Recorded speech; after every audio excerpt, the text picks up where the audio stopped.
The hard work of a few weeks ago pays off. The beautiful monstera was repotted into fresh soil, fertilized, and now has settled into a place of prominence in the front yard.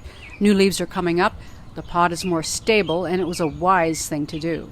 And then 6 weeks ago, I divided a big mature elephant ears into many pieces. It was root-bound. I thought I might get 6 new plants, but instead I have about 16. Every single bit of it, after repotting, sent up new leaves. It just shows what a strong force it has to keep reproducing. I love tropicals in the garden, but we have winter-hardy plants that show the same exotic presence. A lamb's ears called Helene von Stein with bigger leaves than the common one, and the gorgeous bear's breeches, stately and tolerant of dry soil, with long-lasting flowers, and the miracle that is a sea holly called Miss Wilmot's Ghost.